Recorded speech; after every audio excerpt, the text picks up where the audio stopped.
E aí, inúteis? Coloquem o protetor bucal, porque vai começar uma sessão de porradaria de primeiro nível. Ou melhor, mais um vídeo do Revisionator. Olha essa introdução e responda: que empresa psicopata coloca dois caras brigando para a criança assistir? Claro que era a Capcom, que no fim de 1991, ou seja, antes de você pirralho estar no saco do seu pai, lançava essa maravilha da tecnologia chamada Street Fighter 2. Street Fighter 2 foi lançado para arcade, e logo que a japonesada botou a mão na parada, eles piraram o cabeção. Naquela época o mundo só jogava os games de porrada tipo Double Dragon, o chamado beat'em up. Não tinha muito desse negócio de porradaria entre dois malucos, e quando tinha, ninguém ligava muito.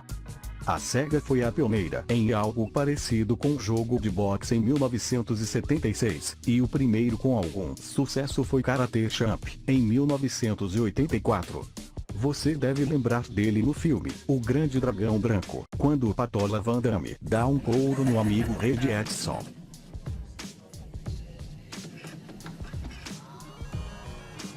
What? Think you can give me some competition? Sure, I'll try. That's what I like to hear. Kid who isn't afraid to lose. No, I got it. I want to take his money. You ready?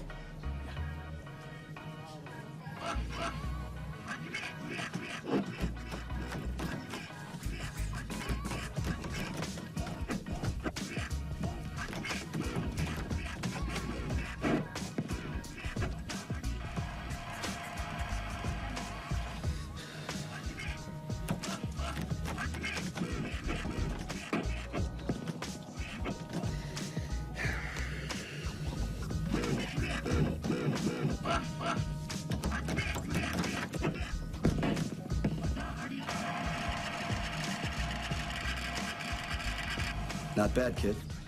O que o povo gostava era jogo de navinha, jogo de dois manos porradeiros contra um monte de bandidos, ou jogo de paranoia tipo peão de obra maltratando animais, ou uma bolinha drogada sendo assombrada.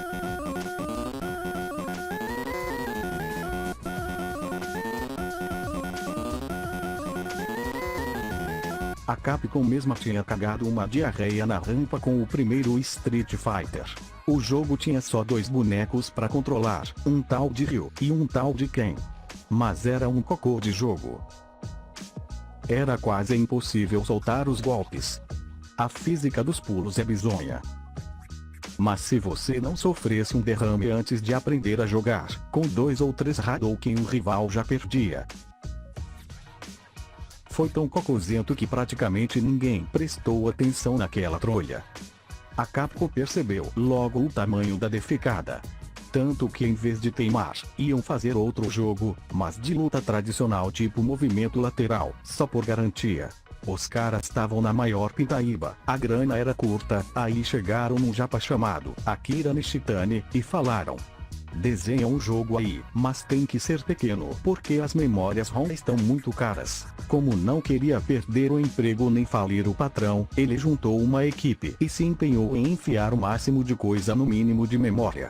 O jogo era para ser o Street Fighter 2, mas acabou virando outra coisa, um tal de Final Fight.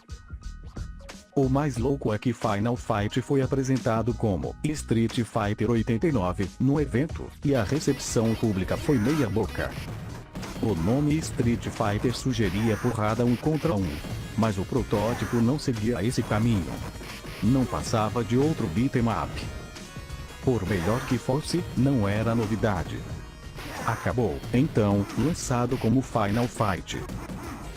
O Akira ficou e resolveu tirar um tempo para tomar saque e curtir, mas aí o patrão dele na Capcom veio com outra ideia de jerico. Queria que o cara desenhasse um novo jogo, e tinha que ser continuação do lixo do Street Fighter, já que o povo tinha ficado meio de pé atrás com Final Fight. Ele queria viajar na maionese. criar todo tipo de maluquice, como um jogo com 10 arcades conectados, ou um tipo de multiplayer. Mas o chefão cortou o barato e mandou: é só um novo Street Fighter, para de inventar.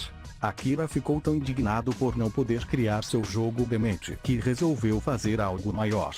A coisa mais incrível que a humanidade já viu desde a roda, a penicilina, e a Sharon Stone.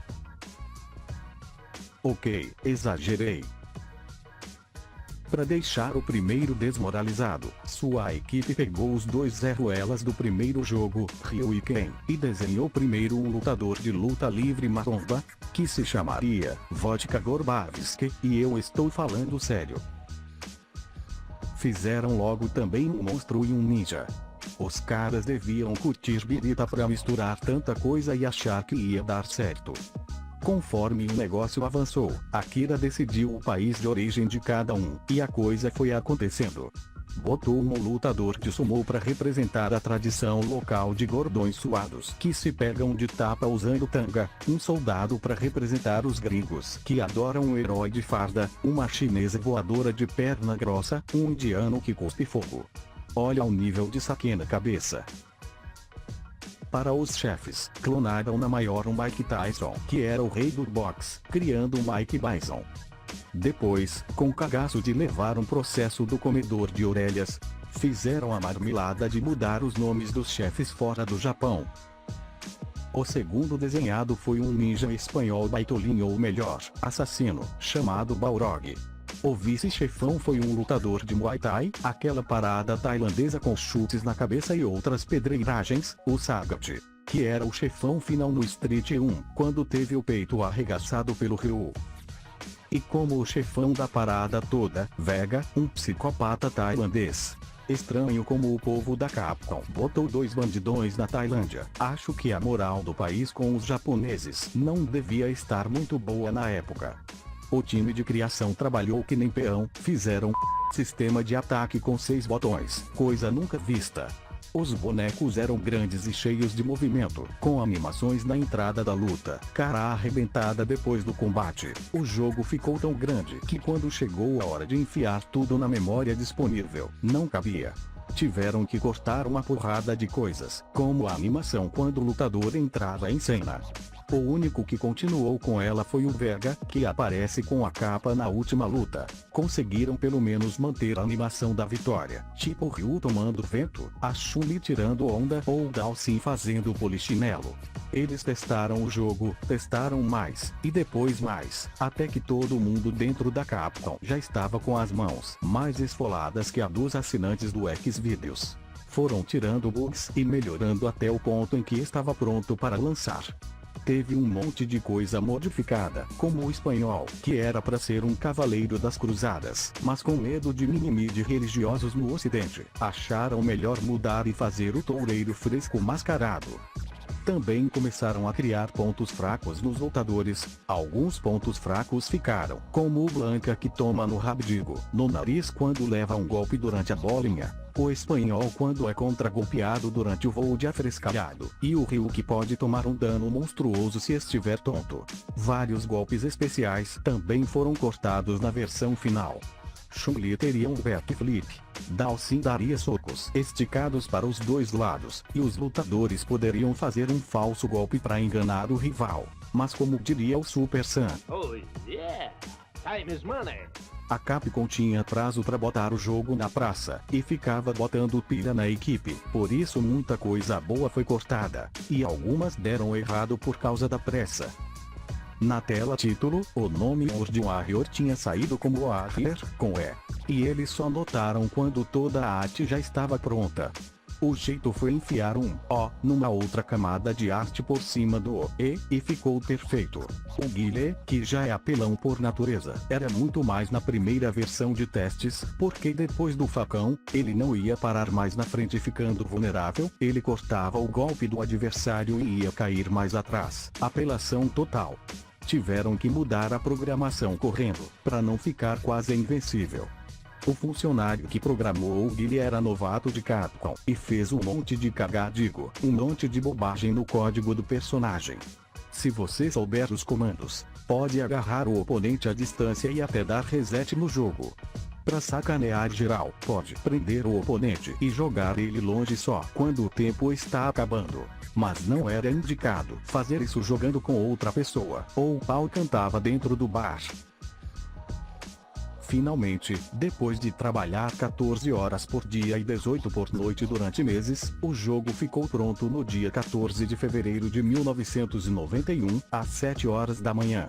Foi mandado para a produção e enquanto os criadores se acabavam de chorar, o mundo estava prestes a virar uma zona. O jogo era bom. Não, era mais que bom, era espetacular. Era pra... Os japoneses ficaram viciados com aquele lance de porradear a cara do amigo ou de uns malucos que apareciam sem machucar as mãos. Soltar tirinho de água e ver uma mocinha enchendo a cara do Zangief de pontapé. Pra nós vagabundos do Brasil, mais louco ainda porque tinha um brasileiro. Ninguém na época sabia que o Brasil existia. Aqui era tipo o Acre do mundo. Assim nasceu um motivo para orgulho da nação. Um mito maior que Pelé ou Ayrton Senna. O maior brasileiro de todos os tempos. Um trabalhador humildade que nos representava no meio daqueles caras arrogantes. Como o playboyzinho americano ou o comunista paga-pau do Gorbachev. Um monstro como nunca antes visto na história da humanidade. Veja esse perfil, olha a elegância do cidadão. Pense como a nossa moral era alta com os japoneses que quando pensaram em Brasil, imaginaram isso. Blanca, o nosso pivete elétrico da selva, não é só mais um rostinho bonito nos videogames. Como bom brasileiro, aproveita a luta para bater um rango e sua criatividade para transformar as enguias do Amazonas em arma de choque. O cara usa os recursos naturais, isso sim é ecológico, não o golfinho pederasta da SEGA. Veja como o Ryu ficou chocado com a perícia do moleque produzido na Zona Franca de Manaus. E o que falar do japonês mais conhecido de todos os tempos? Ele não curtia festa nem pódio, mas curte amassar a lataria dos rivais. Junto com o amigo Ken, o cabelo de Barbie que tem os mesmos golpes do Parça Japa. Eles voltaram do inferno dos jogos para ganhar a fama universal como a melhor dupla já inventada desde Tonico e Tinoco, ou Todinho e Cunhaque. A Capcom também merece uma moral por botar uma mulher forte e destruidora de marmanjos, a casca grossa Chun-Li. Praticamente não existia personagem feminino em games, e menos ainda em jogo de luta. No primeiro esboço, seu desenhista, Akira Yasuda, a fez como uma menininha, mas notaram que seria forçado uma pivetinha limpando o chão com os brutamontes. Trataram de bombar a moça com esteroide e deixá-la com pernas mais fortes que um cavalo. Vestida com um traje chinês típico, mas aberto dos lados para mostrar a calça e digo, para facilitar os chutes. Tanto faz se os moleques estavam de olho na tanga dela. Agora tinha um jogo com a mulher mais forte do mundo. Graças a Chun-Li, moças porradeiras são presença garantida em todo o jogo desde então. Para ficar mais perfeito ainda, cada lutador teve seu cenário. Alguns têm partes que dá para quebrar, como a placa no Japão de Ryu, e os caixotes no quartel dos Estados Unidos. Outras eram só de enfeite, como a árvore na Tailândia, mas o bagulho todo era criativo demais. Ou melhor, nem tanto, porque anos depois algum manolo ligeiro estava assistindo um filme antigo, quando descobriu de onde a Capcom chupinhou alguns cenários. Era o filme Lutador de Rua, de 1975, estrelado pelo Charles Bronson, aquele que matava os bandidos com um trabuco prateado em desejo de matar.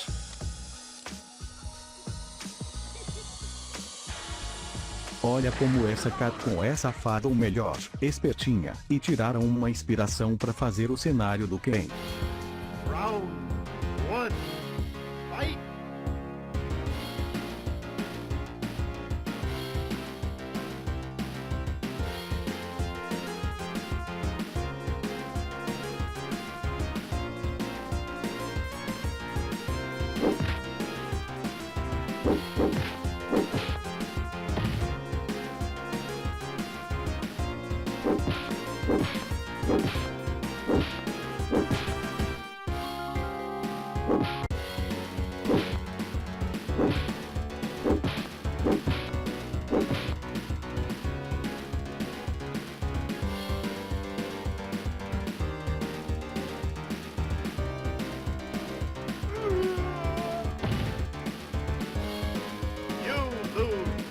o cenário do Zangief.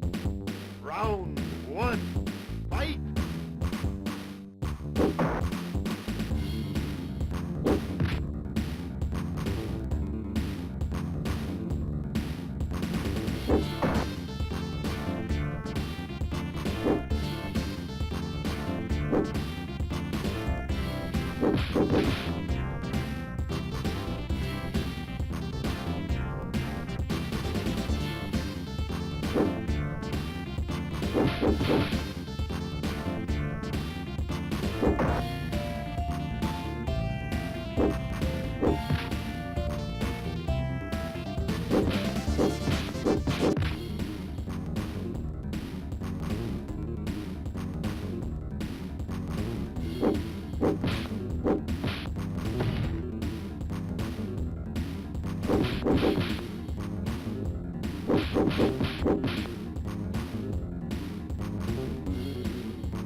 Mas tanto faz, podia copiar à vontade, o que importa é que o jogo tinha ficado destruidor. Quando foi para a América, aí a ficou séria mesmo. O lance de jogar um contra outro se espalhou mais rápido que cachumba em escola. A cada canto tinha uma máquina, o mundo entrou na febre que ficou conhecida como Street Mania. Aquilo se espalhou tão depressa que logo também pegou no Brasil. Todo dono de boteco mandava tirar Golden Axe ou Double Dragon para colocar Street Fighter, porque os moleques gastavam fichas que nem viciados. Se tivesse uma máquina no caminho da escola, o boteco ficava mais cheio do que a Cracolândia. Saía briga, pescotapa e máquina desligada quase todo dia. E não era só a porrada que fazia o jogo ser o melhor. As músicas também. A composição foi para Yoko Shimomura, o mito da música para videogame. Impossível esquecer da trilha sonora, de quando a gente socava a cara dos pivetes do bairro ao som disso.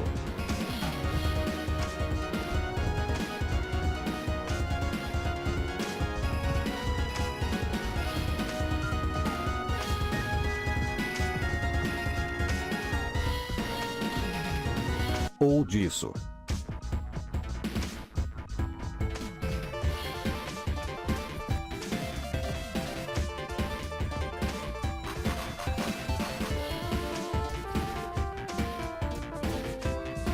Ou ainda disso.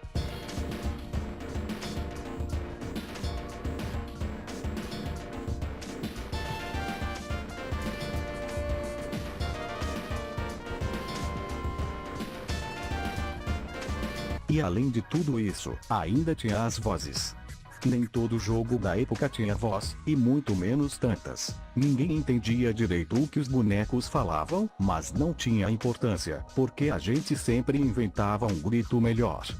Foi assim que virou Cuscuz e que Tiger Uppercut! virou Tiger Robocop. E outras viagens. Quem faz essas vozes até hoje é meio que um mistério. O narrador de quase toda voz masculina apareceu em outro arcade da Capcom, chamado Dynasty Wars. Great victory! Shout for our victory! Mas só na versão americana. A voz da Chun-Li do espanhol Verdin do Vega quando dá o mergulho teria sido feita por uma tal Erina Kamura, designer da Capcom, que também desenhou o E-Honda. Ninguém sabe direito quem fez o canto Irolai do Vega, o grito do Zangief, ou se a voz do Ryu é a mesma do narrador. O mais provável é que tenha sido tudo feito por um só cara, algum funcionário da Capcom. Eles exploravam os caras até o talo. Além de desenhar tudo, ainda tinham que fazer narração dos bonecos só pra não ter que pagar um profissional. Mas o que realmente importa é que Street Fighter 2 foi um dos maiores jogos que alguém já teve a moral de criar. Um mito tão supremo que continua sendo até hoje explorado. Graças a ele muita gente começou a participar de campeonatos e apareceram animais como um monstro da Igo Umihara. Foi por causa dele que muito moleque aloprou os pais até ganhar um Super Nintendo, quando saiu a versão. E hoje tem um monte de mulher em jogos de luta, e várias paradas que ele fez primeiro, muito antes de ser modinha. Quando for jogar seus joguinhos de luta modernos, sempre agradeça ao pai de todos, Street Fighter 2.